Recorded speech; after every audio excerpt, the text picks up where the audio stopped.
monde moderne, si tu parles qu'une seule langue, tu as le même désavantage que quelqu'un d'analphabète il y a 100 ans. Quoi. Derrière, on ne t'apprend pas à gérer tes finances alors que l'argent est omniprésent et que c'est super important dans notre société. Et qu'il y a plus d'1 million de personnes en France qui sont en situation de surendettement. La société qui évolue à une vitesse incroyable, la plus rapide accélération de toute l'histoire de l'humanité, si tu t'arrêtes d'apprendre, tu es juste mort. Tu vas te faire ubériser.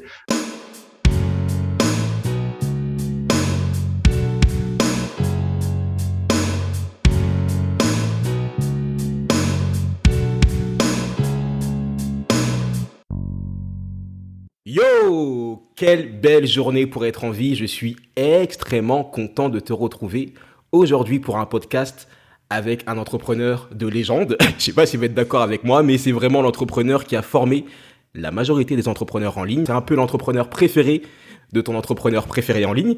C'est l'auteur du best-seller « Tout le monde n'a pas eu la chance de rater ses études », un best-seller, vraiment un livre qui s'est vendu à plus de 100 000 exemplaires, préfacé par Xavier Niels, s'il vous plaît, traduit en anglais, qui est disponible également aux États-Unis, en Inde, à Dubaï, j'ai vu également. Et aussi, je suis très content de le retrouver parce que c'est le premier invité qui m'a fait confiance sur ce podcast La Percée. Il est venu en octobre 2018. C'était la première fois que j'ai enregistré une interview. Je commençais tout juste et il m'a fait confiance. Olivier Roland. Comment ça va, Olivier ? Ça va super. Après une intro pareille, c'est difficile de pas aller bien. Hein. Donc, oh là là. Donc ouais, ça va super. Est-ce que c'est une belle journée pour être en vie ? C'est une magnifique journée pour être en vie. C'est une magnifique décennie pour être en vie. Et c'est même un magnifique siècle pour être en vie. Probablement. Moi, je dis toujours qu'on vit à la meilleure période de l'humanité possible. Il y a plein de gens qui sont pas d'accord avec moi, qui me disent mais tu te rends compte, Olivier, il y a le réchauffement climatique, il y a on court à une catastrophe et tout ça. Et je leur dis mais regardez l'histoire, les amis, jamais il y a eu aussi peu de pauvres, aussi peu de gens qui meurent de faim. Jamais on a été dans une telle abondance à tous les niveaux. Alors ça veut pas dire que c'était parfait, qu'il n'y a pas de problème à régler, mais on vit dans une période incroyable et qui nous offre bien plus d'opportunités que dans toute l'histoire précédente. Ouais, c'est vrai que c'est vraiment une belle époque. Rien que le fait qu'on puisse se connecter, visiblement, tu as l'air d'être à Dubaï. Moi, en ce moment, je suis en France. Qu'on puisse parler comme ça, qu'on puisse échanger, qu'on puisse créer un contenu qui va être diffusé à des milliers de personnes, peut-être même des millions de personnes, hein, qui sait.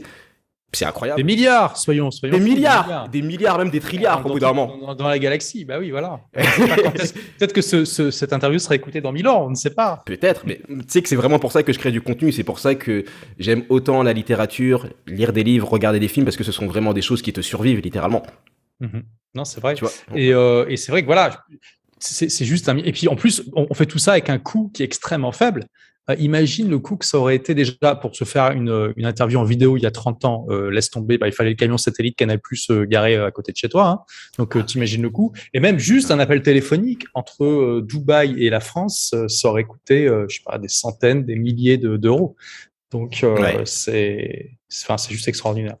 Ouais, donc célébrons. Comment est-ce que tu te sens en ce moment ? Tu as sorti un autre livre, donc tu as sorti la version illustrée de Tout le monde n'a pas eu la chance de rater ses études, vraiment ton best-seller. Je sais que tu es en promotion, que tu fais pas mal de podcasts, que tu fais pas mal de médias. Est-ce qu'il y aurait une question que tu voudrais que l'on te pose plus souvent ?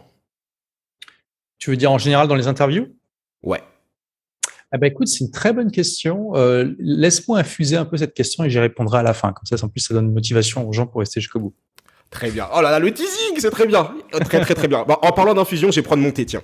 Comme ça. Ouais, hop là. Avec la tasse La Percée. Yes, tiens, j'aimerais bien savoir parce que c'est un livre qui est illustré, il y a des dessins, mais c'est pas forcément un livre pour les enfants, mais c'est un livre qui peut être adapté aux enfants. Moi, c'est vraiment un livre que j'aurais voulu avoir quand j'étais enfant. Si tu devais te présenter à un enfant de 10 ans, qu'est-ce que tu lui dirais sur toi ? Que je suis... alors, un enfant de 10 ans, c'est intéressant. Je lui dirais, j'aide les gens à créer l'aventure de leur vie. J'aide les gens à tracer leur propre chemin. Est-ce que toi, tu veux tracer ton propre chemin dans la vie ? Et je pense pas qu'il y a beaucoup d'enfants qui diraient non, tu vois. Et dans ce cas-là, je dirais à l'enfant, écoute, moi, je partage ce qu'il faut faire et les bons outils à utiliser pour que tu crées la vie que tu mérites, en fait. L'aventure que tu mérites et faire en sorte que ta vie soit excitante, qu'elle soit remplie de sens et qu'elle apporte de la valeur à toi-même et aux autres. C'est incroyable. Et quel outil, par exemple, tu lui partagerais en premier ? Quel outil pourrait sensibiliser un enfant ou un jeune ? Je lui parlerai de l'ikigai déjà, parce que je trouve que, tu vois, bon, une des grosses parties de tout le monde n'a pas eu la chance de rater ses études, c'est une critique du système éducatif. Hein. J'essaie de montrer, de prouver qu'il est de plus en plus en inadéquation avec la société moderne, les besoins de la société moderne. Et une des choses, effectivement, qu'on n'enseigne pas, ou pas assez, mais en général pas du tout, c'est comment finalement trouver quelque chose qui nous remplit. Quand on regarde les stats, mon livre démarre par ça, hein, quand on regarde les stats des gens qui sont passionnés, heureux dans leur travail, alors que pourtant, on entend partout autour de nous dire que oui, c'est important de trouver un métier qui te passionne, comme ça tu seras heureux, c'est le plus important, blablabla. Alors, on regarde qu'en fait, il y a très très peu de gens qui sont passionnés par leur travail. C'est quelque chose comme 6% en France. C'est juste vraiment très bas. Il y a 25% des personnes, peut-être 27 fois, je regarde les chiffres exacts, mais en tout cas un quart ou plus des gens qui détestent activement leur job. Il faut quand même se rendre compte. Et donc, l'écrasante majorité des gens, ils sont ni passionnés par leur travail et ils détestent pas non plus. Mais voilà, ils ont pris le truc. Bon, c'est pas trop mauvais, quoi. Tu vois, c'est bien. Il y a des avantages. Il y a des tickets restaurants offerts par le CE et ce genre de trucs. Et voilà. Je veux dire, ce que je dis là, tout le monde peut le vérifier facilement. Il suffit de discuter un peu autour de vous et de vous rendre compte. Demandez aux gens, est-ce que tu es passionné par ton travail, qu'est-ce que tu aimes bien ton boulot et tout ça. Alors les bruits que vous entendez, c'est les deux chats qui sont en train de s'amuser. Ne vous inquiétez pas, ils vivent leur vie. Donc voilà. Et en fait, ouais, c'est l'un des plus grands échecs de la société moderne. C'est qu'en fait, le système scolaire qui a plein d'inadéquations, qu'est-ce qui produit au final? Quel est le résultat final? Des gens qui trouvent des jobs qui leur correspondent pas ou à moitié, tu vois.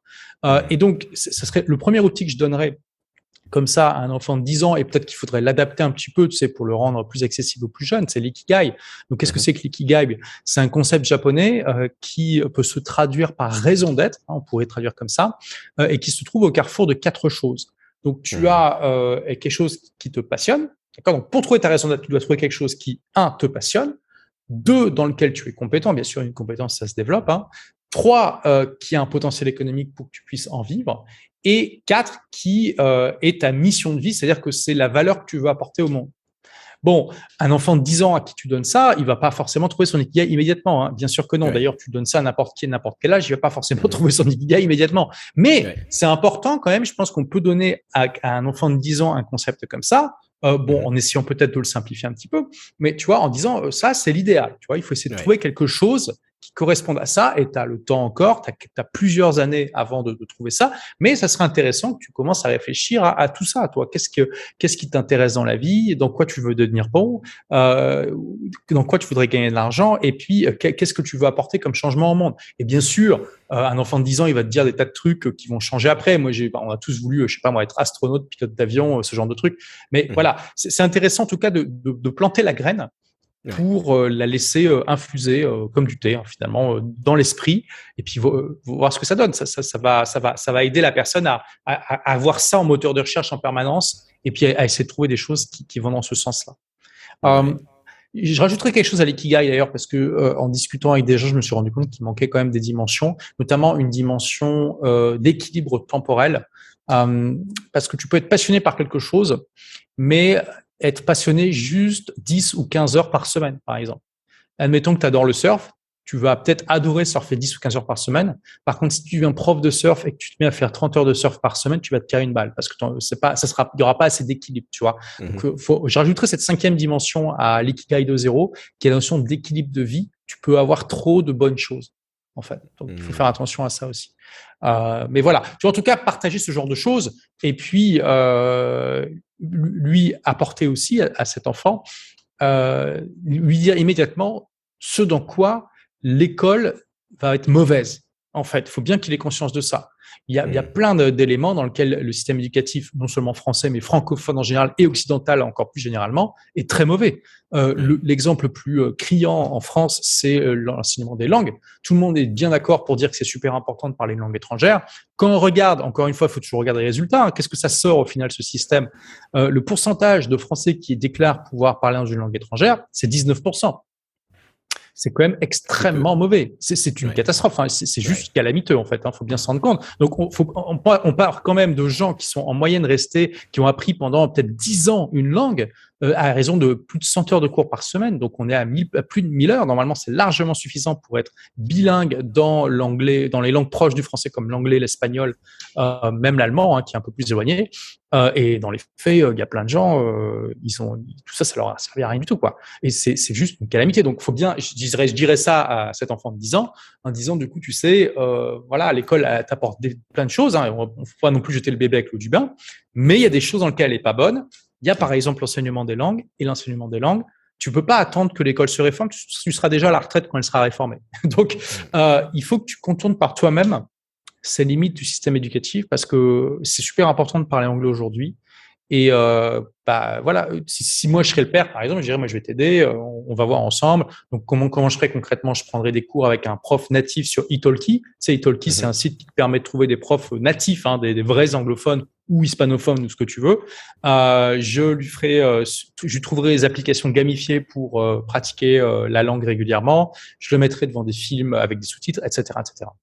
Et puis bien sûr, je l'enverrai quelques mois le plus tôt possible pour faire une immersion dans la langue. C'est ce qui permet le plus d'apprendre, tout simplement.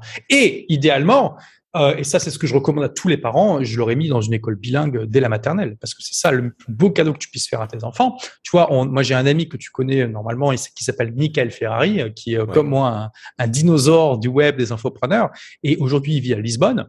Il a une gouvernante britannique, donc ses enfants, c'est pas compliqué, la gouvernante britannique, elle leur parle anglais à l'école, lui il leur parle français, et ils vont à l'école portugaise. À 6 ans, ils sont trilingues. Est-ce que c'est pas le plus beau cadeau? Est-ce que c'est pas le plus beau? Et en plus, je veux dire, jamais ils auront eu l'impression de faire des efforts. Tu vois ce que je veux dire? C'est ça qui est beau. Ils vont apprendre 3 langues avec un accent parfait et sans avoir l'impression de faire des efforts. T'imagines le cadeau que c'est quand on se rend compte de l'effort que ça représente de parler une langue, et que si tu le fais trop tard, à moins d'avoir des talents spécifiques, tu vas toujours la parler avec un accent et jamais vraiment comme un natif. C'est juste un cadeau extraordinaire. Donc voilà, il y a plein de choses que je dirais à un enfant de 10 ans, tu vois, mais ça en fait partie, tout ça. Ça en fait partie. Parce que voilà, dans le monde moderne, si tu parles qu'une seule langue, tu as le même désavantage que quelqu'un d'analphabète il y a 100 ans, quoi. Et tu fais preuve, tu vas obligatoirement faire preuve d'une certaine forme de provincialisme sans t'en rendre compte. C'est-à-dire que tu vas, quand tu es plongé dans une seule culture, une seule langue, tu très facilement, et la plupart des gens le font sans s'en rendre compte, tu vas considérer que les normes morales et sociales dans lesquelles tu as été élevé sont les seules vraies, que en tout cas elles sont supérieures aux autres, et que logiquement tous les gens intelligents de la planète les partagent, alors que dès qu'on se met à voyager, qu'on plonge dans d'autres cultures, on se rend compte que c'est pas du tout le cas. Et donc voilà, tu vois, c'est ça, faire prendre un provincialisme, c'est de croire que ce qui est vrai dans ta province locale l'est à l'échelle universelle, alors que pas du tout. Et donc tu manques de recul par rapport à ta propre culture, ce qui t'empêche de prendre les bons éléments et d'enlever les mauvais, donc de séparer le bon grain de l'ivraie. Donc du coup tu prends une sorte de package quand tu as imposé par rapport à l'endroit de ta naissance sans vraiment y réfléchir. Et c'est pour ça que ton livre est excellent, vraiment, que c'est un livre qu'il faut mettre entre le plus de mains possible, et que je le recommande souvent. Tu sais, je t'ai dit que j'intervenais en école de digital, de commerce, que je leur parlais souvent de ce livre, alors que c'est contradictoire, hein. Ils sont dans les études supérieures, et je leur parle d'un livre qui s'appelle Tout le monde n'a pas eu la chance de rater ses études. Donc ils sont en train de me dire, hey, mon gars, on paye 10 000 euros l'année, ou je sais pas combien, t'es en train de nous dire qu'on a... Qu'est-ce que tu nous racontes? Mais ça fait vraiment la différence, parce que ça te permet de voir qu'il y a plein de choses à apprendre et qu'on finit pas d'apprendre quand on a fini les études, qu'on n'a jamais terminé d'apprendre. Et ce que j'aime beaucoup dans ce livre également, c'est qu'il y a plein de compétences qu'on t'apprend pas à l'école, et on t'apprend à apprendre, ce qui est une chose qu'on fait jamais à l'école. J'ai pas le souvenir d'avoir appris à apprendre à l'école. Absolument, c'est une des grandes critiques que je fais aussi. Il y a plusieurs grandes critiques qu'on peut faire comme ça, système éducatif. Donc bien sûr, je l'ai dit, les langues, comme tu l'as dit, le fait d'apprendre à apprendre. Le système est très mauvais. En fait, c'est même pas qu'il est mauvais, c'est qu'il le fait pas. Il n'intègre pas les découvertes des neurosciences dans sa pédagogie. Donc, il est incapable d'utiliser des stratégies qui ont été prouvées depuis des décennies. Le pire, c'est la répétition espacée, qui est prouvée depuis les années 30, 1930. Donc, ça fait quasiment un siècle que c'est prouvé comme étant plus efficace que la méthode analogique. C'est toujours pas utilisé à l'école. Enfin, c'est juste du délire. Enfin, on est vraiment dans un truc où tu vois une inertie, si tu veux, qui est juste démentielle, en fait. Il y a quoi d'autre? La gestion des finances. On va te faire lire La Princesse de Clèves. On va te faire lire des trucs qui, en théorie, intellectuellement, sont intéressants, mais qui n'ont aucun intérêt concret. Et derrière, on t'apprend pas à gérer tes finances alors que l'argent est omniprésent et que c'est super important dans notre société. Et qu'il y a plus d'1 million de personnes en France qui sont en situation de surendettement.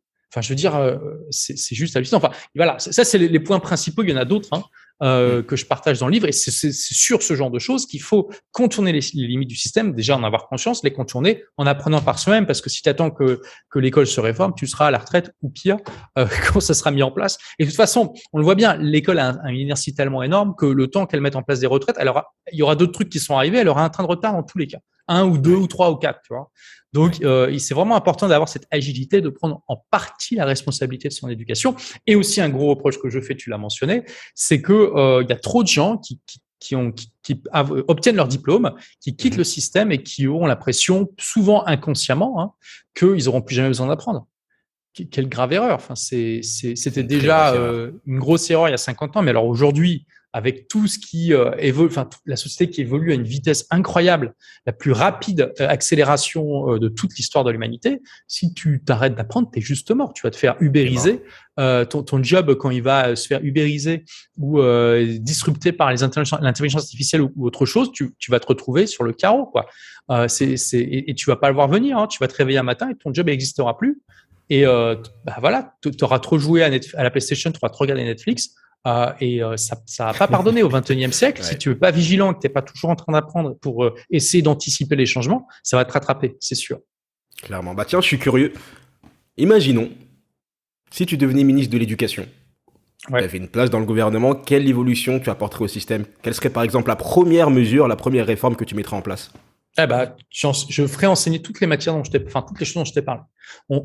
Ikigai. Alors déjà, toutes les maternelles bilingues immédiatement, boum. Comme ça, tous les enfants sont bilingues. Ensuite, ça serait le plus beau cadeau. Mais là, tu vois, on voit, ça sera jamais mis en place. Pourquoi? Parce que là, on voit, et c'est intéressant, un conflit d'intérêts fondamental entre l'individu et la nation. Parce que chaque individu a un grand avantage à être bilingue, notamment être bilingue anglais plus sa langue natale. Mais pour l'État français, ça serait trop disruptif que tout le monde devienne bilingue, que tout le monde devienne anglophone aussi dès le plus jeune âge, parce que ça veut dire que le français disparaîtrait au bout d'un moment. Et du coup, en termes de soft power et tout ça, ça serait contradictoire. Donc là, on voit, parce que ça aussi c'est intéressant, bon, ce sera peut-être le sujet d'un prochain livre, parce que finalement, quand on voit une éducation du système éducatif, on peut aussi faire des parallèles avec d'autres systèmes, et notamment les États-nations.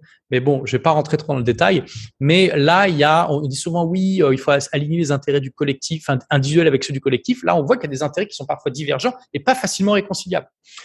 Et qui pourtant sont légitimes de chaque côté, c'est juste une question d'échelle.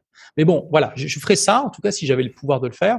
Ensuite, voilà, notion d'ikigai le plus vite possible, de manière didactique. Je regarderai beaucoup de choses de ce qui se passe dans les écoles Montessori pour les appliquer dans le système éducatif classique. Je pense qu'il y a beaucoup de choses bonnes à apprendre, donc plus de choses artistiques, créatives.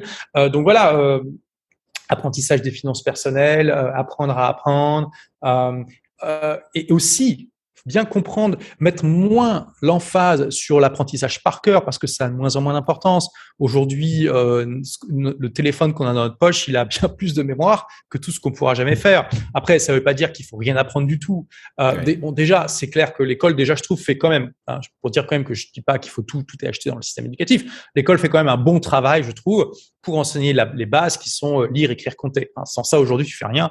Donc ça, pour en tout cas la majorité des gens, ça marche plutôt bien. Donc ça, on va pas trop changer. On va regarder ce qui est possible d'améliorer, tout ça. Et puis, donc oui, moins mettre l'emphase sur les apprentissages par cœur et beaucoup plus sur les compétences qui vont compter de plus en plus, qui comptent déjà énormément, mais qui vont être encore plus importantes au XXIe siècle. C'est quoi? Être capable, être autonome, prendre ses responsabilités, savoir apprendre par soi-même, avoir la curiosité d'aller chercher les choses par soi-même, développer ses compétences de résolution de problèmes créatifs. Résolution créative, je vais arriver, de problèmes. Parce que voilà, tu regardes d'ailleurs, bon, enfin tout ça, j'en parle dans mon livre, mais quand tu regardes les entretiens d'embauche des grandes compagnies du genre Google, Microsoft et tout ça, les boîtes plutôt agiles, au taquet et tout ça, ils en ont rien à foutre, que tu saches dessiner la carte de France à la main, que tu saches le participe passé de tel verbe et tout ça. Eux, ils vont te poser des questions. Ils s'en foutent complètement que tu as eu la princesse de Clèves ou pas. Alors là, mais je peux te dire, les gars, ils s'en foutent, mais complètement quoi. Ils vont te poser des problèmes concrets qui vont tester tes capacités à résoudre un problème à la volée de manière créative. Du genre, il y a un livre là-dessus. Comment est-ce que vous seriez fait embaucher par Google, je sais plus le nom exact, ou Facebook. Ils vont te demander, tiens, vas-y, conçois un plan d'évacuation. Il y a un tremblement de terre qui est annoncé à Paris. Bon, on sait que ça peut pas arriver, mais dans le truc initial, c'est San Francisco. Mais bref, conçois un plan d'évacuation en moins de 48 heures pour tous les habitants. Tu fais quoi? Déjà, boum, tu vois. Ça, c'est le genre de truc qu'on peut se passer à l'école.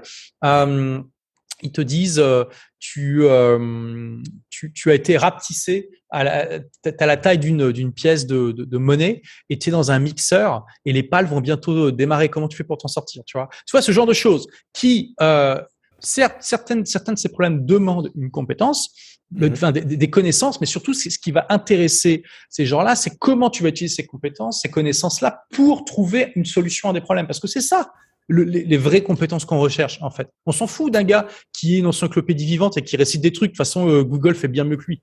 Ça n'a aucun intérêt. Donc, ce qu'on veut, c'est être capable de mobiliser ces connaissances-là de manière créative pour trouver des solutions à des problèmes. Donc voilà, c'est ça que je mettrais en place, tu vois. Et bon, on pourrait en parler des heures, il y a tellement de choses à faire, mais voilà, et j'encouragerais, il y aurait des systèmes en place pour identifier les gens qui sont des iconoclastes, des briseurs de barrières, des rebelles, et pour les encourager dans leur voie, pour essayer de trouver comment au mieux exprimer leur talent, parce qu'aujourd'hui, le système éducatif n'est pas du tout fait pour.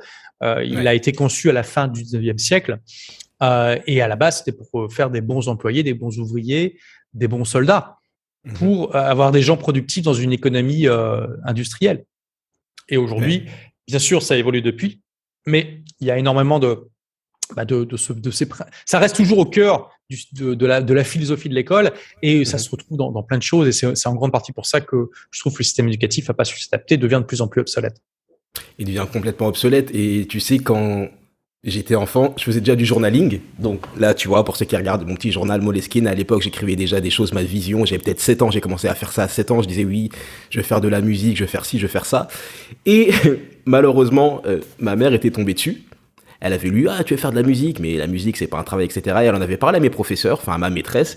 Et à l'époque, ma maîtresse m'avait dit, ouais, faut pas faire de la musique, il faut tout faire pour qu'il fasse pas de musique. Et ça a été pareil au collège. Même si c'était juste une passion, on me disait tout le temps, la musique, ça sert à rien. Tu ferais mieux de mettre ton énergie sur les mathématiques. Et du coup, je devenais un moins bon élève parce que j'étais démotivé. On m'avait enlevé la chose qui me motivait énormément. Et je trouve ça extrêmement dommage, voire dramatique. Moi, j'ai su rebondir, mais je trouve ça dramatique qu'on mette pas plus la créativité en avant. Et c'est pour ça que j'apprécie vraiment le travail que tu fais, de dire que même si tu es entrepreneur ou peu importe ce que tu es en train de faire, apprends un instrument et une passion, fais du surf, fais des choses qui vraiment aident des hobbies, des choses qui te donnent envie de te lever, parce que ça va te permettre d'être plus performant et d'être plus heureux dans tout ce que tu fais.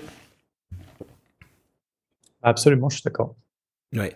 Et ça, vraiment, le premier tome, parce qu'il y aura d'autres tomes, c'est ça qui est cool, je le savais pas, hein, c'est quand j'ai terminé le livre que j'ai vu qu'il allait avoir un autre tome, je me disais, c'est un peu petit quand même. Alors, la version illustrée, effectivement, c'est juste, c'est la première partie, enfin, les deux premières parties du livre papier, il y en a 3, hein, qui est donc, la première partie, c'est une critique du système éducatif, et la deuxième, c'est comment dépasser les limites et en apprenant à apprendre par toi-même tout au long de ta vie. Et la troisième partie, qui est donc comment créer une entreprise au service de sa vie, ça sera publié l'année prochaine. Parce que en fait, c'est un énorme livre. Déjà, la version illustrée, c'est une version résumée. Donc voilà. Pour ceux qui veulent le livre complet, vous pouvez le trouver en format papier, Kindle, Audible, il n'y a pas de problème. Et ceux qui veulent la version illustrée qui est plus facilement accessible, notamment c'est pour les plus jeunes. Il y avait beaucoup de parents qui me disaient qu'ils auraient aimé que leur ado lise ça, mais il y a peu d'ados qui aiment se taper des gros pavés. Donc voilà. Mais oui, effectivement, la version illustrée pour l'instant, c'est juste la moitié du livre en fait. Tiens, en parlant d'entrepreneuriat, j'aimerais savoir, maintenant, toi qui as formé beaucoup de personnes, comme je l'ai dit au début, tu as formé beaucoup d'entrepreneurs qui ont monté des blogs, qui ont monté des business autour de leur passion, ce qui est incroyable en termes de liberté. Quel est le mythe autour de l'entrepreneuriat, de toute la blogosphère, entre guillemets, qui t'énerve le plus? Vraiment, le truc, t'entends ça, tu te dis, mais non, mais les gars, arrêtez avec ça, c'est faux, c'est pas vrai. Alors, il y a eu un mythe qui a duré longtemps et qui aujourd'hui est en train de s'effondrer, c'est celui du longtemps, disons de 2016 à début d'année 2021, grosso modo. C'est le mythe le blogging c'est mort, le trafic gratuit ça sert pas à grand chose, il faut se mettre à fond dans la publicité. Et aujourd'hui, les gens reviennent de ça parce que maintenant, les coûts de la pub ont tellement explosé avec le RGPD, Apple qui a sorti l'iOS 14.5 qui bloque en fait le suivi des gens qui utilisent iOS et tout ça. Facebook et Google sont beaucoup moins capables de suivre les conversions qu'avant. Alors, il y a moyen de contourner ça, hein, mais ça reste quand même beaucoup moins simple qu'avant. Et on voit bien que c'est que le début des emmerdes parce que ça va être de plus en plus compliqué et que il y a une contradiction fondamentale entre le respect de la vie privée des gens et puis le fait de pouvoir les suivre au niveau publicitaire.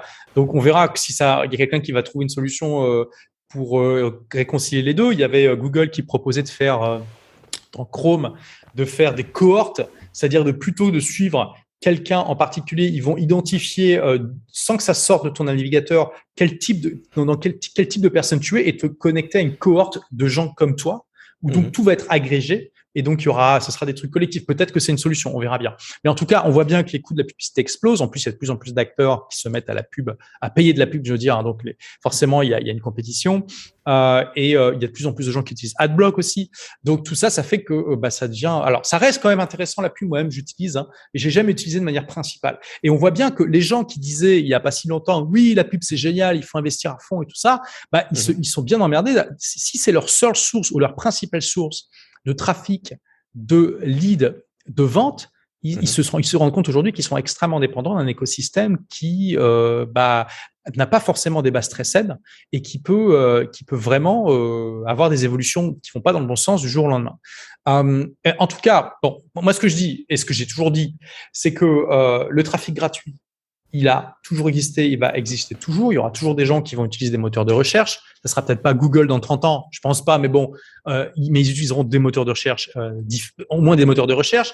Les gens, ils voudront toujours regarder des vidéos, lire des articles, écouter des podcasts, regarder des infographies. Donc, il y a toujours de l'avenir pour le contenu gratuit.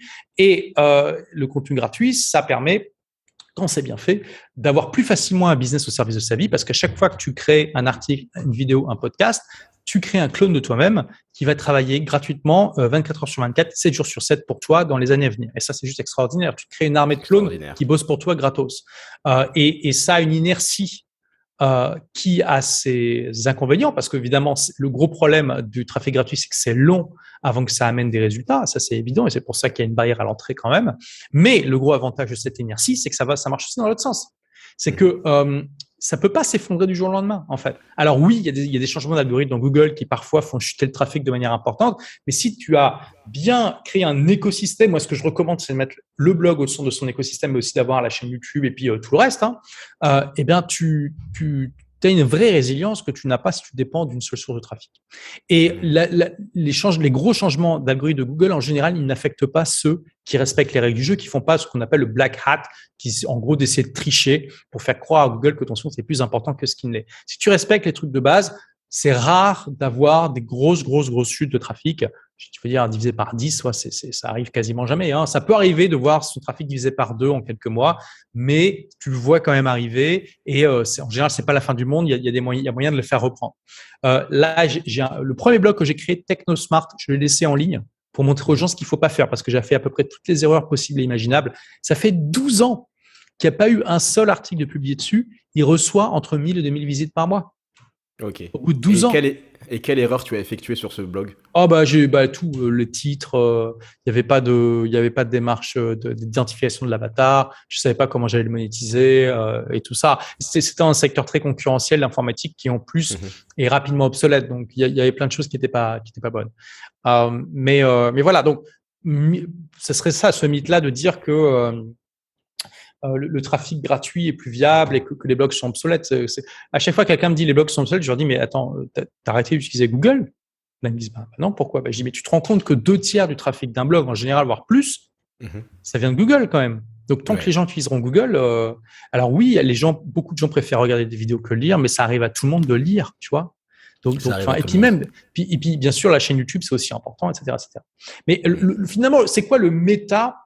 Le méta de tout ça, tu vois, la méta idée reçue de tout ça, c'est que ça, j'ai remarqué, c'est vraiment un biais humain qui est de croire que parce que quelque chose n'est plus à la mode, il ne fonctionne plus. En fait, c'est deux choses qui sont décorrélées. tu peux avoir effectivement des choses qui ne sont plus à la mode et qui ne fonctionnent pas, mais tu peux aussi avoir des choses qui ne sont pas à la mode et qui fonctionnent. C'est pas la même chose en fait.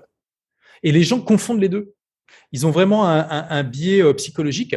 Et donc, il y en a qui vont dire oui, mais les blogs c'était à la mode en 2011, 2012, puis après c'était lancement orchestré. Lancement orchestré, ça a été à la mode jusqu'en 2014, puis après c'était blablabla, puis blablabla. Je leur dis bah oui, mais c'est pas pour autant que le lancement orchestré ça a arrêté de fonctionner.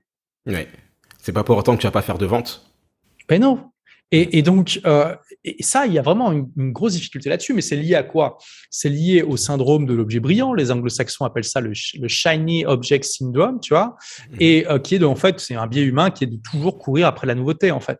Dès qu'il y a un truc nouveau qui sort, on a l'impression que c'est génial, que c'est incroyable, que ça va régler tous nos problèmes. Les gens sont à la recherche d'une pilule miracle qui résout d'un claquement de doigts leurs problèmes. Alors évidemment, ça n'existe pas. Et voilà, mais ça, c'est un biais humain. Si tu montres à 1000 personnes, tu leur proposes de manger une pizza qui a l'air appétissante ou un brocoli, il y en a 990 ou 950 qui vont choisir la pizza. On le sait. Alors que ce qui est le plus sain sur le long terme, c'est le brocoli. Donc, et ça, c'est la même chose, tu vois. La plupart des gens vont être attirés par le dernier objet brillant sans s'interroger sur les fondamentaux de qu'est-ce qui fait que ça va marcher ou pas. Et si tu t'intéresses aux fondamentaux du truc, et ça, bien sûr, ça demande de s'éduquer un minimum, d'investiguer tout ça, eh bien, tu peux trouver les choses qui fonctionnent, même si elles sont pas à la mode.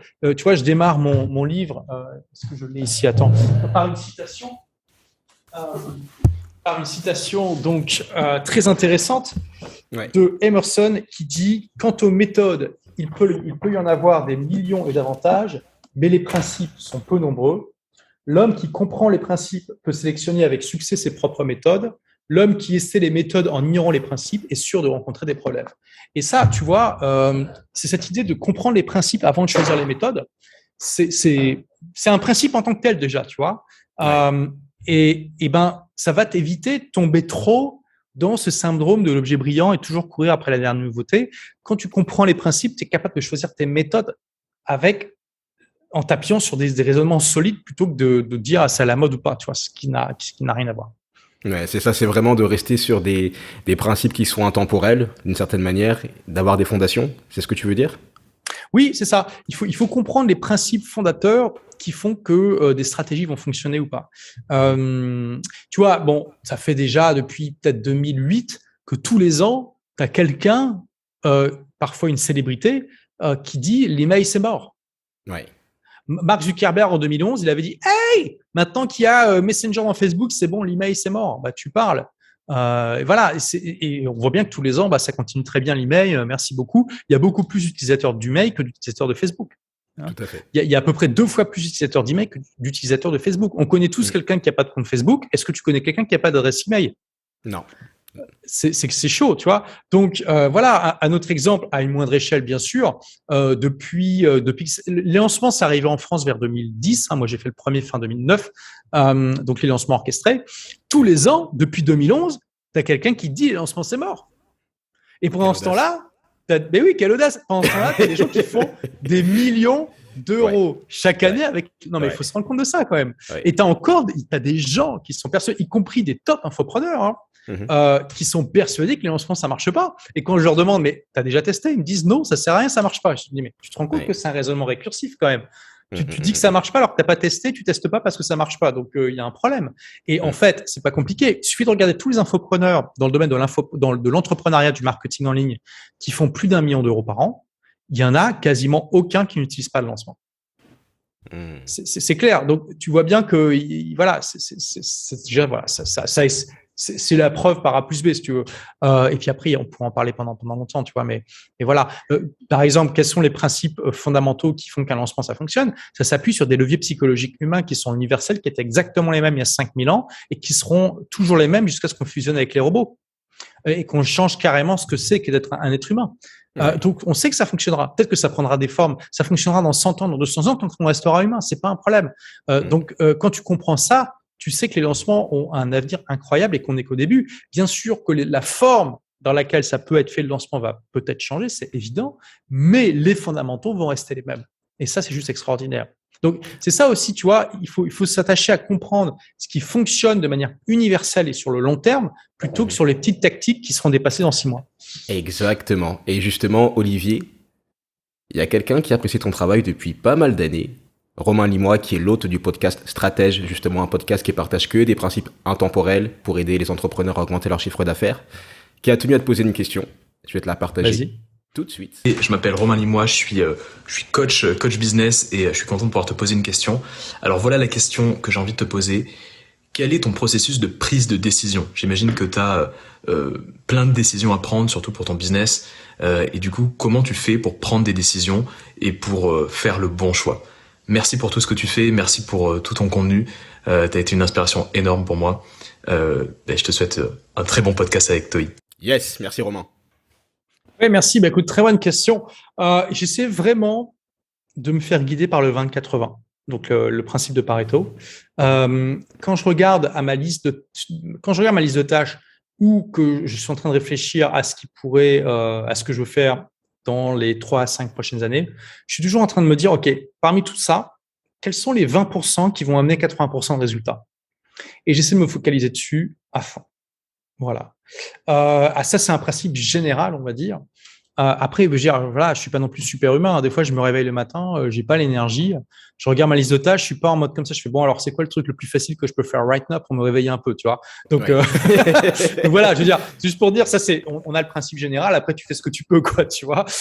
Mais vraiment, j'essaye ça et ça m'a énormément aidé pendant toute ma carrière d'entrepreneur. Enfin, en tout cas, à partir du moment où j'ai eu un business en ligne, parce qu'avant, je connaissais pas le principe de Pareto, mais dès que j'ai découvert, j'ai commencé à mettre ça en pratique et ça m'a apporté énormément notamment en termes de qualité de vie, parce que du coup, tu t'arrêtes de t'emmerder avec les trucs, parce que tu vois, tu repères aussi que tu as 20% des gens que tu côtoies qui te créent 80% de ton stress. Bien sûr, c'est jamais 20, 80 exactement, mais c'est dans cette tendance-là. Donc, qu'est-ce que tu fais ? T'arrêtes de les voir ou tu les vois moins souvent. Moi, quand j'ai commencé à gagner de l'argent avec mon business en ligne, le premier truc que j'ai fait avec mon premier business physique, c'était d'identifier les 20% de clients qui amenaient 80% de stress et je les ai virés. Et je peux te dire, c'était extrêmement jouissif. D'ailleurs, il n'y en avait pas 20%, il y en avait moins que ça. Mais tous les clients relous, je les ai appelés, j'ai dit, écoutez, désolé, là, on est en train de pivoter sur du logiciel, on va pas pouvoir continuer à travailler ensemble. Voilà. Et c'était incroyablement jouissif. Tu vois, du jour au lendemain, j'ai, je sais pas, multiplier ma sérénité par 2 ou 3 et diminuer mon stress et tout ça d'un claquement de doigts, tu vois, c'était juste extraordinaire. En plus, comme par hasard, ces clients, c'était pas les plus rentables non plus, c'est bizarre. Tu vois, en général, c'est le cas, mais c'est vrai que ça peut arriver dans certains business que malheureusement, les clients les plus casse-pieds, c'est les plus rentables. Donc, dans ce cas-là, bon, à vous de voir si ça vaut le coup ou pas. Hein. C'est pas forcément possible, mais bon, voilà. Donc, ce principe m'a vraiment guidé dans plein de choses et me guide encore aujourd'hui.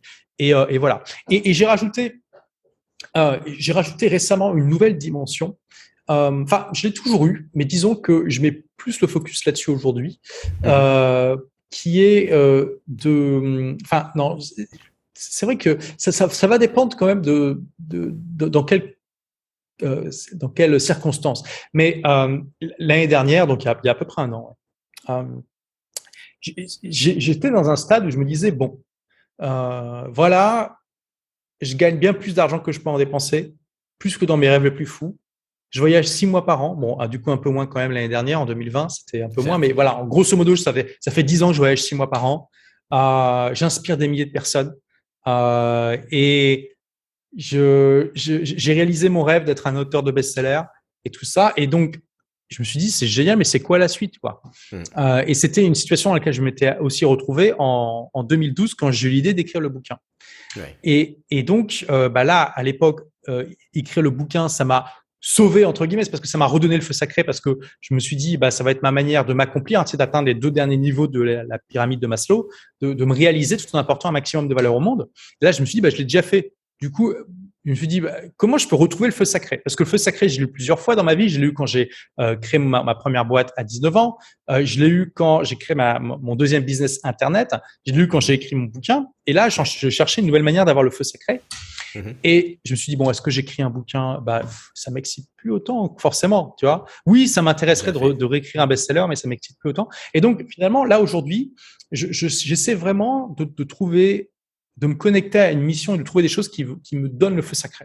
Donc là, ce que j'ai trouvé, c'est de faire ce que les Américains appellent un 10x, donc un 10 fois, donc de multiplier par 10 le chiffre d'affaires en 5 ans, avec des règles qui sont… en fait, quand tu fais ce genre de choses, tu dois toujours déterminer 2 choses. Tu dois déterminer, 1, ce que tu es prêt à sacrifier, parce que tu ne vas pas arriver à faire ça sans changer un petit peu ta vie. 2, les limites à ne pas dépasser. Donc, ce que je suis prêt à sacrifier, c'est faire un peu plus de réunions. Moi, je déteste les réunions. On a une entreprise complètement asynchrone où on n'est pas obligé d'échanger en temps réel. C'est même activement découragé. Et donc ça, je suis prêt à lâcher un peu de laisse là-dessus, à faire un petit peu plus de réunions avec mes équipes pour coordonner un peu mieux les choses. Et par contre, ce que je suis pas prêt à sacrifier, c'est ma qualité de vie. Alors oui, je suis prêt à travailler un peu plus. En moyenne, je travaille à peu près 25 heures par semaine dans l'année. Et je mesure ça précisément avec un logiciel qui s'appelle Toggl, Toggll. Et donc, voilà, je suis prêt à peut-être passer à 30 heures ou un peu plus, tu vois. Par contre, je veux continuer à pouvoir voyager. Je veux pas non plus que mon équipe se tue au travail. Je veux qu'on reste fondamentalement asynchrone, tu vois. Donc ça, c'est ça. Et ça m'excite. Ça me donne le feu sacré. Ça me plaît. Et aussi d'augmenter l'impact, tout ça. Donc voilà. Donc c'est un critère. Si tu veux que là, maintenant, je me dis qu'est-ce qui est 20-80 et qui me donne le feu sacré, tu vois, ou qui m'amène au feu sacré, ou qui m'excite, tu vois. Bien sûr, j'ai toujours cette notion, de faire des choses qui me plaisent, mais on peut faire des choses qui nous plaisent dans un certain confort. Tu vois ce que je veux dire? Là, je vais plutôt choisir des choses qui me plaisent, qui me challenge, tu vois. Voilà, je suis plus dans cette démarche-là. Clairement. Et bon, tu as beaucoup parlé de 20-80. Tu as aussi parlé de ton système asynchrone, qui est vraiment un système qui est passionnant. Ça te permet d'avoir plus de liberté, de pouvoir voyager autant. Ce serait pas possible si tu faisais tout le temps des réunions, etc. Est-ce qu'il y a encore une chose qui te vole du temps aujourd'hui? Qui me vole du temps? Et donc tu veux dire dans ce que je… dans mon business. Écoute, pendant longtemps, ce qui m'embêtait énormément, c'était le management, enfin le recrutement et le management. Et je m'en suis débarrassé maintenant. J'ai mon bras droit, Elisabeth, qui fait ça. Et ça, c'est juste extraordinaire. Et le reste, c'est… on va dire que… faire des lancements. L'objectif pour l'année prochaine, c'est que mon équipe sache faire un gros lancement sans que j'intervienne, on va dire en tout cas sans que j'intervienne beaucoup. Là, en août, ils ont fait un mini-lancement juste en récupérant ce qui avait déjà été fait quelques mois auparavant. Donc ça, ils ont réussi à le faire sans que j'intervienne du tout. J'ai peut-être dû envoyer 3 mails, tu vois, pour répondre à des trucs. Donc ça, c'était beau. L'étape d'après, c'est qu'ils puissent faire un lancement sans moi. Alors moi, il faut quand même que je tourne les vidéos et tout ça, mais je veux dire, le truc, idéalement, il faut que ça soit sans moi ou avec vraiment où j'interviens au minimum. Parce qu'aujourd'hui, quand je fais mon gros lancement annuel, c'est quand même la période de l'année où je travaille le plus. Là, je suis pas à 25 heures. Je suis à 70 heures par semaine pendant 2 semaines, plus pas mal de temps avant et après. Après, je sais que ça va, c'est 70 heures par semaine, 2 semaines par an, donc c'est pas non plus la mer à boire, c'est même plutôt agréable. Et puis les autres semaines, oui, il y a du travail, mais je suis peut-être à 40 heures pendant une semaine avant, une semaine après, tu vois, donc c'est pas non plus la mer à boire. Et donc là, l'idée, c'est de vraiment descendre au maximum ça. D'accord, ok. Donc ça, c'est vraiment la vision pour les prochaines années, c'est de faire 10x pour dans les 5 prochaines années sur ton business, c'est ça? Absolument. Et là, bon, Olivier, tu viens de rentrer dans une nouvelle décennie et j'ai appris que tu étais né, si ma mémoire est bonne, le 26 février 1981. Donc absolument. Tu as… Oh my God. Donc tu as officiellement 40 ans. J'ai officiellement 40 ans. Ah, félicitations. Merci. Tout d'abord. Donc de 0 à 20 ans, tu t'es beaucoup cherché, tu as été dans les études, tu t'es ennuyé, tu as lancé une entreprise en physique, tu étais mis dans une prison dorée d'une certaine manière. Tu t'en es débarrassé d'une certaine manière. Également, on va dire ça comme ça en prenant un raccourci, tu racontes très bien l'histoire dans ton livre. Maintenant, tu as un business en ligne, tu as aidé beaucoup de personnes. Tu rentres dans une nouvelle décennie. Qu'est-ce que tu voudrais faire au cours des 10 prochaines années en plus de cette 10x? Déjà, le 10x, c'est quand même pas mal. C'est très, très ambitieux de faire un 10x. x10. Donc, faire x10 en chiffre d'affaires sans sacrifier la qualité de vie, c'est important.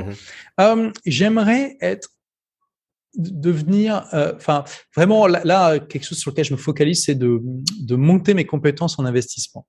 Parce que là, j'étais très 80-20 dans mes investissements. Moi, j'en parle aussi dans le livre, hein, j'investis dans des ETF, donc ça demande littéralement 5 minutes par an, hein, à peu près, pour faire ça. Et aujourd'hui, même si je laissais mes ETF tranquilles, ça m'assurerait ma retraite. Enfin, je pourrais arrêter de travailler aujourd'hui, quoi, c'est clair. Donc, finalement, là, je suis arrivé à un point où ça peut être un peu du jeu.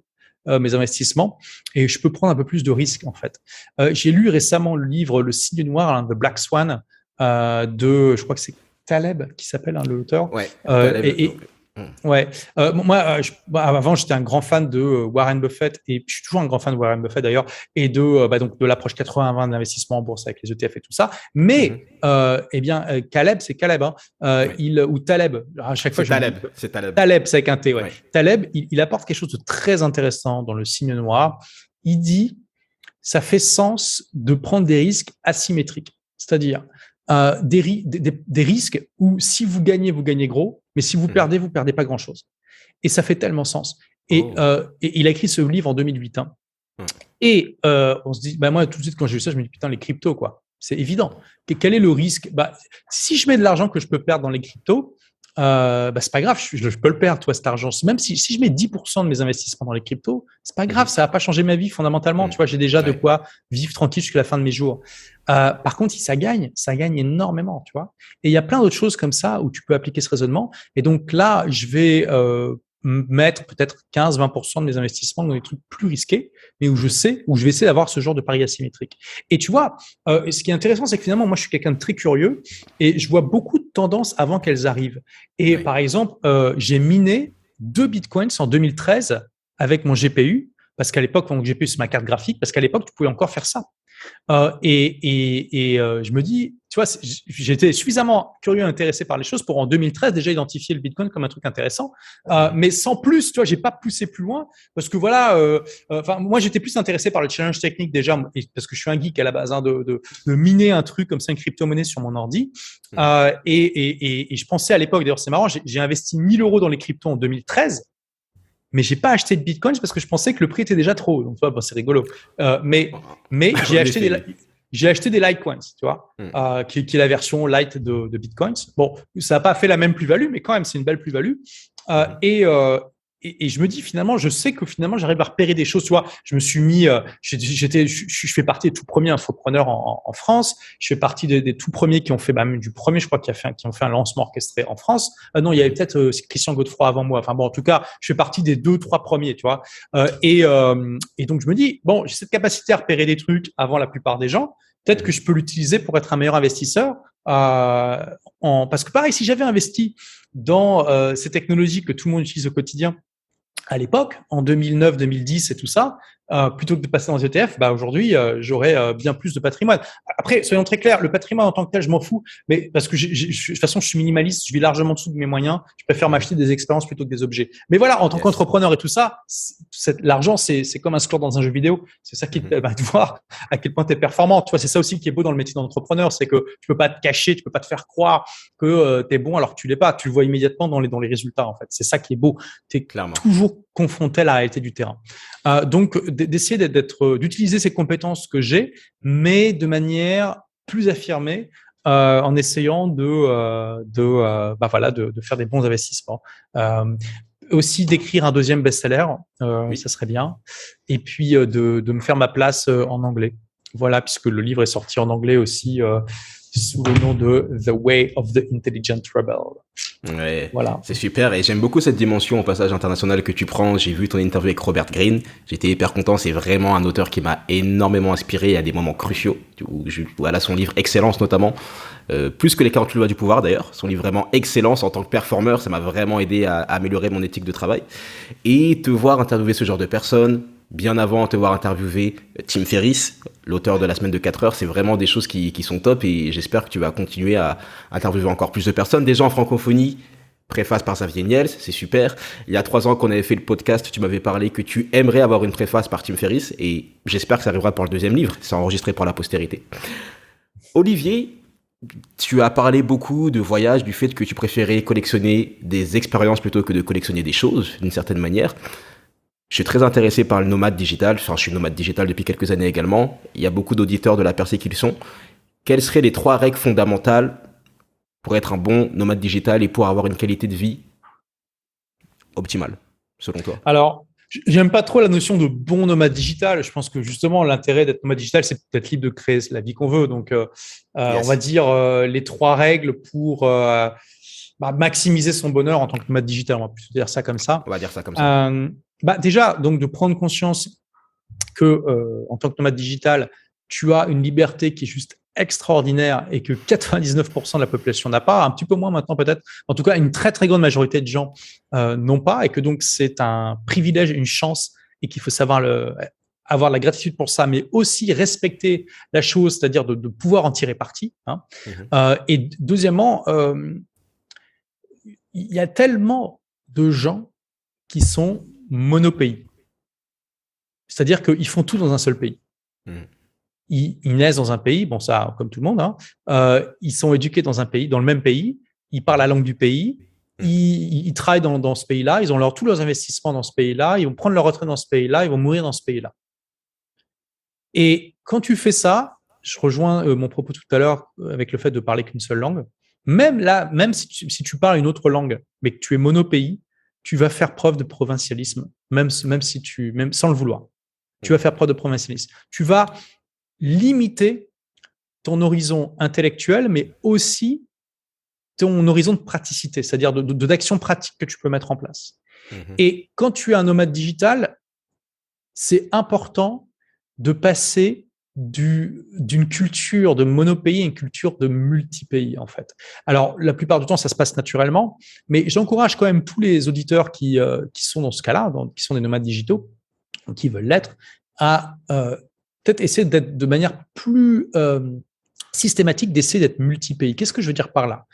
Déjà, au bout d'un moment, c'est bien de voyager régulièrement, mais pensez à vraiment changer de résidence. C'est-à-dire que moi, par exemple, de fin 2010 à 2015, début 2015, j'étais en France, mais je voyageais 6 mois par an. Et après, j'ai déménagé à Londres. Ça amène tout de suite une autre dimension quand votre base, elle est plus dans votre pays natal, mais elle est dans un autre pays. Faut pas croire que juste voyager en gardant votre base dans votre pays natal, ça suffit. C'est déjà bien, c'est déjà très beau par rapport à la grosse majorité de la population. Bien sûr que ça va vous donner une ouverture d'esprit que la plupart des gens n'auront pas. Mais si vous voulez amener le concept à un niveau suivant, à un niveau au-delà, c'est d'aller vivre à l'étranger vraiment.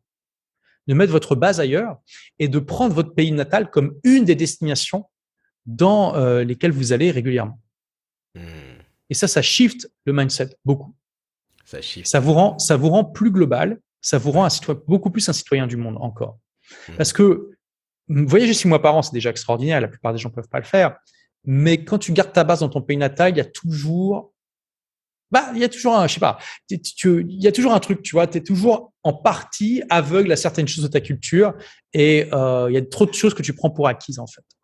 Donc voilà. Ensuite, je veux dire, il faut bien se rendre compte aussi que, et ça, les gens sont pas obligés d'accepter ça, hein, mais enfin d'être d'accord avec ça, mais on va dire que aujourd'hui, de plus en plus, la population des nomades digitaux est en train de se développer vraiment beaucoup. Il y a beaucoup d'entrepreneurs, d'infopreneurs, enfin de gens d'entrepreneurs sur le web qui le sont, de freelance et tout ça. D'ailleurs, j'étais allé à un événement à Lisbonne en 2018 où il y avait de nomades digitaux, mais c'était que des freelances. Il n'y a aucun infopreneur là-bas. C'était que des gens qui échangent leur temps contre de l'argent, mais qui faisaient ça à distance. Et donc ça, il y en a de plus en plus, mais il va y avoir de plus en plus d'employés aussi. On a bien vu le Covid, à quel point ça a accéléré énormément le télétravail. Aujourd'hui, la plupart des gens, quand ils pensent télétravail, ils pensent aller à la campagne plutôt que d'aller dans la ville polluée. Et au bout d'un moment, ils vont se rendre compte que ça peut vouloir dire aussi d'aller vivre au Portugal plutôt qu'en France. Au Portugal, où ils vont payer beaucoup moins d'impôts parce qu'il y a des statuts spécifiques pour les étrangers et où le coût de la vie est moins cher. Et où c'est plus exotique et plus intéressant. Et bien sûr, je parle du Portugal, mais il y a littéralement quasiment 200 pays dans le monde. Hein, donc, il y a de quoi faire. Donc, prenez conscience que de plus en plus de gens, et pourquoi je vous parle de ça, c'est pour vous inviter à pas louper le train, hein, tout simplement. De plus en plus de gens vont faire une analyse rationnelle des coûts et des bénéfices que les pays peuvent leur proposer. Ils vont mettre d'un côté, voici le coût de la vie et le coût des impôts, et en contrepartie, qu'est-ce que j'ai? De plus en plus, les gens vont voir les États comme des prestataires de services. Et ça va éroder les nationalismes et tout ça. Donc, ça peut paraître très challengeant ce que je dis, voire même hérétique, tu vois, pour certaines personnes. Mais quand on regarde concrètement les tendances, on en est qu'au tout début. On est un peu, je pense que comme les cryptos en 2010, tu vois, donc ça peut paraître complètement délirant ce que je raconte. Mais quand on regarde les tendances et qu'on voit où ça mène, eh ben, on se dit qu'on est justement en prémisse de quelque chose comme ça, où il y a une partie non négligeable de la population qui va être de plus en plus mobile et qui va choisir ses juridictions en fonction des avantages qu'elles accordent. Et bien sûr, vous avez dit, au séminaire, au mastermind de Maxence Rigotier, tu avais vraiment parlé. J'avais beaucoup aimé ce que tu avais partagé sur les différents drapeaux. Voilà, peut-être que tu écriras un livre sur ça, qui sait, où tu feras une vidéo sur les différents drapeaux, comment améliorer sa qualité de vie, tout en diminuant ses impôts. Et tu avais également parlé de la notion de anywhere vs de somewhere, si ma mémoire est bonne. Oui. Donc ça, c'est une notion que j'ai. Alors, anywhere versus somewhere, ça a été. Je ne sais pas s'il l'a repris de quelqu'un ou si c'est lui qui l'a théorisé, mais d'un auteur qui s'appelle Thomas Pueyo. Il est français, franco-espagnol, mais il vit aux États-Unis. Il s'était fait notamment connaître. Il avait écrit des articles sur le Covid qui avait été lu. Il y a un article sur le Covid qui a été lu par 40 millions de personnes. Hein. Ça rigole pas quand même. Et donc, il avait écrit un paragraphe. Bon, finalement.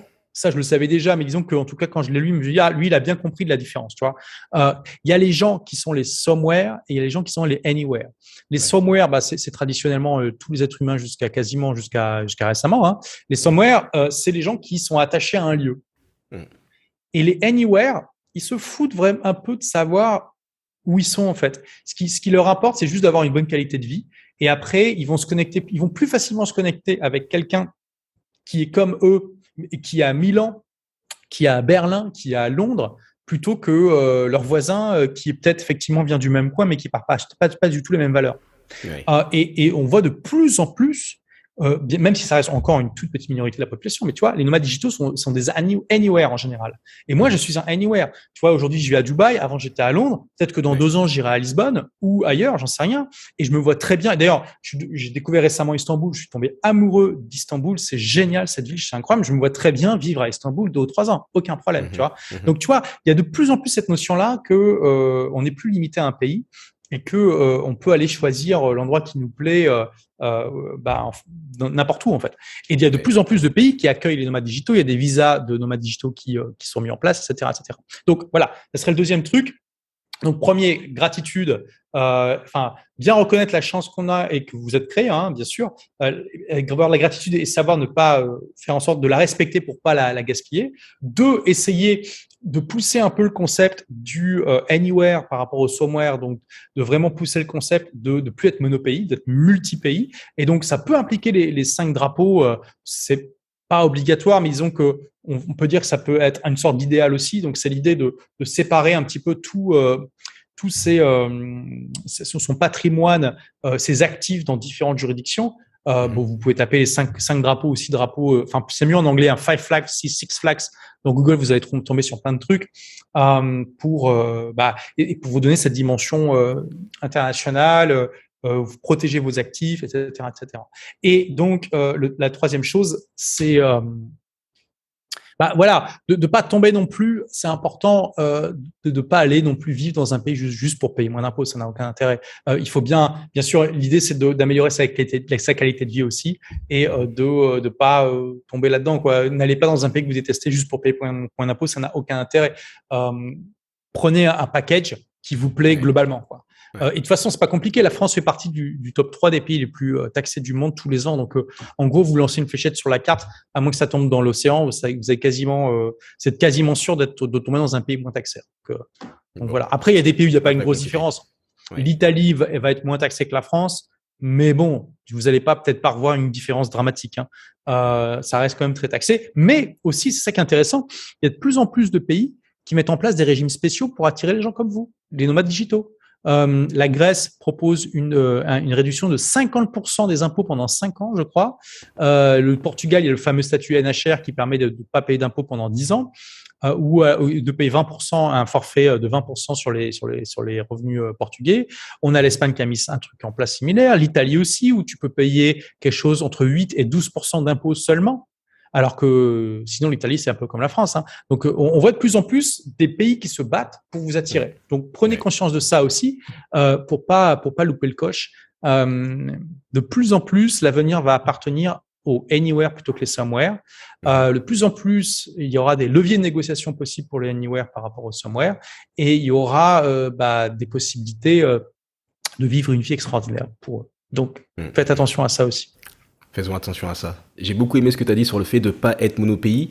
J'ai remarqué aussi quelque chose récemment, c'est que tu n'avais jamais été vraiment monoplateforme, d'une certaine manière. Tu as ton blog, tu as ta chaîne YouTube, et j'ai vu récemment que tu avais lancé un podcast également. Oui, tes blogs, mais quelle responsabilité. Et j'ai vu que tu avais lancé un podcast également. Qu'est-ce qui t'a séduit dans ce format? Pourquoi lancer un podcast maintenant? Écoute, je me souviens que moi, j'étais un tout premier à lancer un podcast en France, puisque j'ai lancé mon premier podcast des livres pour changer de vie fin 2008. Donc, c'est quand même assez vieux. D'ailleurs, si je l'avais continué, ce serait peut-être un des top podcasts aujourd'hui. J'en sais rien, tu vois. Bon, on veut pas tout faire, donc c'est pas très grave. Mais je me suis dit, tiens, ça m'intéresserait de faire un podcast où j'interviewe des gens qui m'intéressent, en fait. Donc voilà, et donc je me suis dit tiens, je vais faire le podcast des rebelles intelligents où je vais interviewer des rebelles intelligents. Et donc voilà, donc c'est aussi une chaîne YouTube, c'est une chaîne YouTube et un podcast. Et puis voilà, donc là, puis j'y vais tranquille, je me dis, c'est plus un plaisir personnel. Honnêtement, ça me permet de rencontrer des gens incroyables, d'aller vraiment en profondeur, parce qu'une interview, c'est une manière extraordinaire, comme tu vois, tu le fais là. Imagine qu'on se croise à une soirée et que tu veux me poser toutes les questions que tu viens de me poser maintenant. C'est pas possible, tu vois. Il y a personne qui peut t'accorder autant de temps dans une soirée. Tu as d'autres personnes qui vont vouloir parler, tu as des trucs qui se passent, tu peux pas aller autant en profondeur, c'est impossible, puis tu vas emmerder la personne au bout d'un moment si tu poses trop de questions, tu vois. Donc l'interview, c'est un format socialement accepté qui permet justement d'aller au fond des choses et de bien découvrir ce que la personne a apporté. Et donc moi, j'adore interviewer les gens. Et donc voilà, pour moi, c'est une manière de faire ça. Je partage ça aussi, mais tu vois, je fais ça à mon rythme tranquille. Là, je fais une interview par mois. Si je veux que le podcast décolle, à mon avis, il faut que j'en fasse au moins une tous les 2 semaines d'interview, un truc comme ça. Mais voilà, c'était plus pour un plaisir personnel. Après, tu sais, je suis toujours dans une envie de diversification, de pas mettre tous mes œufs dans le même panier, etc., etc. Donc, ce que tu disais, je suis pas monopay, je suis pas non plus monoplateforme. Ça participe à cette démarche. Exactement. Olivier, tu te rappelles du premier podcast qu'on avait enregistré? T'as un souvenir de là où est-ce que c'était, dans quelles circonstances? Oui, c'était à mon événement à Bruxelles en 2018, si je dis pas de bêtises. Oui, exactement. Et tu m'avais dit, tiens, je lance un podcast, que tu veux bien que je t'interviewe? J'avais dit OK. J'avais déjà lancé le podcast. C'était sur l'épisode 88. J'avais déjà fait 87 podcasts avant de t'avoir, sauf que je les faisais tout le temps en solo, quoi. Et après, justement, en Belgique, s'était croisé à la première édition des Restart Awards, où j'étais arrivé par hasard et où j'étais tombé sur toi par hasard. C'était à Paris. À Paris, exactement. Et je t'avais dit, dans 3 semaines, je suis à ton événement à Bruxelles, et ça s'était fait comme ça, à force de relancer, parce que toi, tu savais pas encore si t'allais partir au Maroc. Enfin, il y avait toute une organisation qui était à mettre en place. Et je t'avais posé une question. Et je voudrais que tu réentendes la réponse que tu avais apportée. Je te mets ça tout de suite. Dernière question, disons que, voilà, je sais pas pour quelle raison, mais tu as accompli tout ce que tu avais à accomplir, tu as écrit tous les livres, tu as fait le tour du monde encore 1000 fois parce que tu l'as déjà fait plusieurs fois. Et pour une raison ou une autre, je ne sais pas pourquoi, laquelle, mais tout ce que tu as créé disparaît. Il y a plus de tout le monde a la chance d'arrêter ses études, il y a plus de les 3000 vidéos, il y a plus rien. Et tu as juste un bout de papier et un stylo. Quels seraient tes derniers mots, quelles seraient tes 3 vérités? Comment tu voudrais être appelé? Tu voudrais qu'on se souvienne de toi? Ah, ok. Très bonne question. Je dirais, explorer, créer votre propre voie plutôt. Créer votre propre voie plutôt que d'arpenter les sillons déjà creusés, tu vois. Ça peut paraître un peu cliché, mais finalement, comme je te dis, le rebelle intelligent, il ressent ça vraiment profondément en lui. Les gens qui écoutent pas cette petite voix qui leur parle, cet appel, ils se dessèchent de l'intérieur. Ensuite, je dirais, créer une entreprise qui est au service de votre vie plutôt que votre vie soit au service de votre entreprise. Et 3, mais je peux mettre le 3 en premier finalement. La priorité, c'est toujours d'apporter de la valeur au monde plutôt que non, quoi. Enfin, toujours apporter de la valeur. Voilà les 3 choses que tu partageais en 2018. Est-ce qu'il y aurait quelque chose que tu rajouterais en 2021? Tu vois, finalement, c'est intéressant, ça prouve que je reste cohérent avec moi-même, puisque ces 3 points, je les ai abordés dans notre interview aujourd'hui. Donc, écoute, je rajouterais de faire ça tout en n'étant pas monopay. Voilà. Mais c'est Voilà, c'est moins fondamental. Enfin, ça dépend à quel niveau tu es dans ta progression. Déjà, créer ton propre chemin dans la vie, apporter de la valeur, tout ça, c'est la base, quoi, j'ai envie de dire. Une fois que tu as fait ça, que tu commences à gagner de l'argent et à gagner de l'argent sur le web et tout ça, tu peux commencer à voyager, t'ouvrir l'esprit, t'éduquer, etc., etc. Je veux dire, en étant multi-pays. Ok, top. Bon, en tout cas, Olivier, je voudrais te remercier pour 3 choses. Pour commencer, la première chose, c'est que tu m'as fait confiance pour venir sur le podcast. Tu m'as vu débarquer au Restart Awards en 2018. Je pense que tu m'avais jamais vu auparavant. Et on s'est revu à Bruxelles. Tu as accepté de venir sur mon podcast. Je me rappelle que j'étais parti acheter ce micro, d'ailleurs, un micro Zoom, quelques heures auparavant, parce que je m'étais dit, bon, c'est Olivier Roland, je vais pas juste venir avec mon téléphone portable et avoir un son moyen. Bon, au final, le son était pas aussi bon que ce que je pouvais avoir, mais bon, bref. Donc, tu m'avais fait confiance pour ça, tu avais donné du temps, et tu sais que le temps, c'est quelque chose de vraiment limité, que c'est vraiment important, et tu m'en avais donné. Ça, c'est la première chose. La deuxième chose, je voudrais te remercier parce que tu m'as donné des conseils à des moments cruciaux. À chaque fois, on se voit, je suis un peu à la croisée des chemins. La première fois, j'étais en rupture conventionnelle, la première fois qu'on s'était vu en 2018. La deuxième fois, je revenais des États-Unis, j'avais déjà lancé un business, mais j'étais un peu perdu. Je me disais, est-ce que c'est une bonne idée de voyager? Qu'est-ce que je fais? Tu m'avais donné des bons conseils. Et en plus de ça, au Restart Awards, la cérémonie à laquelle tu avais été nommé en 2018, et moi, c'est marrant, j'ai été nommé en 2019 dans la même catégorie que toi, bah, tu étais juste derrière moi et j'ai revu des extraits il n'y a pas si longtemps que ça, et tu m'as mis une tape sur le dos juste avant que je passe, et je sais pas, et j'ai vu l'image, et c'est une belle image, et c'est des choses qui restent. Et puis la dernière fois qu'on s'est vu, donc tu m'as dit, ouais, on s'est vu il y a peut-être 2-3 semaines plus ou moins, à l'événement de Maxence Rigotier. Tu m'as dit, bah c'est cool, tu progresses en animation, etc. Donc t'es un peu le gars qui me permet de voir l'évolution au fur et à mesure au fur et à mesure des années. Donc juste quelques paroles, juste quelques mots, c'est des choses qui sont vraiment déterminantes. Et en plus de ça, c'est pas juste moi, tu l'as fait avec plein de personnes, t'as formé beaucoup de personnes, t'as permis à beaucoup de personnes d'être libres, et ça c'est une chose sur laquelle je voudrais te féliciter. Tu permets à beaucoup de personnes de pouvoir s'adonner à leur passion, d'avoir plus de temps, d'avoir plus d'argent. Tu sais, bon, je t'en avais pas parlé, moi j'ai un petit frère qui est handicapé, donc je m'occupe, il est scolarisé en Belgique, ça demande une organisation particulière, il faut aller là-bas, il faut s'en occuper, il faut le récupérer, etc. Et j'aurais jamais pu faire ça si j'étais pas infopreneur, si j'étais pas dans le digital, ça aurait pas été possible. Enfin, ça aurait été beaucoup plus compliqué. Et je suis sûr qu'il y a plein d'autres histoires comme ça et qui aident vraiment les gens à devenir des rebelles intelligents et à être libres d'une certaine manière. Donc ça, c'est une chose pour laquelle je voudrais te féliciter. Je voudrais aussi te féliciter parce que tu inspires les gens à se challenger, parce que tu te challenges toi-même avec tes défis. Je me rappelle de une vidéo par jour, écrire ton livre, le nombre de mots que tu t'étais imposé, le fait de changer de pays, toutes ces choses-là, ce sont des challenges, ce sont des choses qui font que tu sors de ta zone de confort. Et pour finir, la dernière chose pour laquelle je voudrais te féliciter, c'est parce que tu inspires beaucoup de personnes à élargir le champ d'horizon qu'elles ont sur leur propre vie. Donc merci pour ça. Merci Ntoy. Bah, disons qu'une belle introduction, une belle conclusion. Hein. Ah bah merci. Et d'ailleurs, en parlant d'introduction, est-ce que tu as pu trouver une réponse à cette question qui est la question? Quelle est la question que tu voudrais que l'on te pose plus souvent? Eh ben, écoute, toi, on me pose pas. Je trouve que la meilleure question que tu m'as posée, c'était enfin, la question, je t'ai dit, j'ai trouvé quelque chose. Maintenant, que je regarde si c'est excitant, si ça me permet de trouver le feu sac. C'était en gros, qu'est-ce que tu ajouterais est-ce qu'il y a un élément supplémentaire que tu regardes, c'est ça, dans ta prise de décision? Bah, ça, c'est pas toi qui l'as posé, c'est Romain. C'est Romain, ouais. Exactement. C'est une bonne question. Sinon, une question que j'aimerais qu'on me pose plus souvent.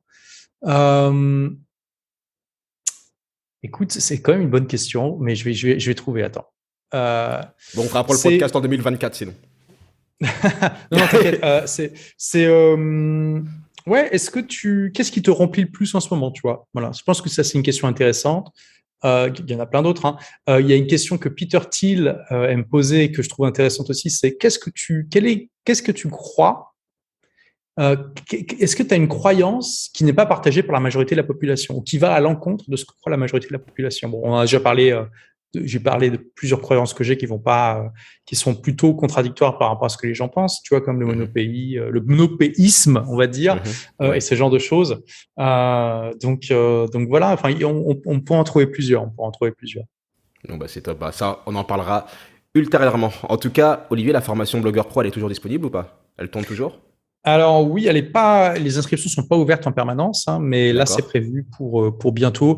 Donc pour ceux qui veulent s'inscrire, ils peuvent simplement aller sur ma chaîne YouTube ou sur un de mes blogs comme Des livres pour changer de vie, s'inscrire à la mailing list et puis attendre d'avoir le mail qui dit hey, les inscriptions ouvrent, tout simplement. Parfait. Donc la formation Blogueur Pro d'Olivier Roland sera prochainement disponible pour tous ceux qui veulent lancer un business en ligne, se lancer dans l'infoprenariat. Je peux que vous recommander de la suivre. Moi, j'ai suivi le séminaire d'Olivier Roland à Bruxelles, et puis c'est quelqu'un que je suis depuis pas mal de temps.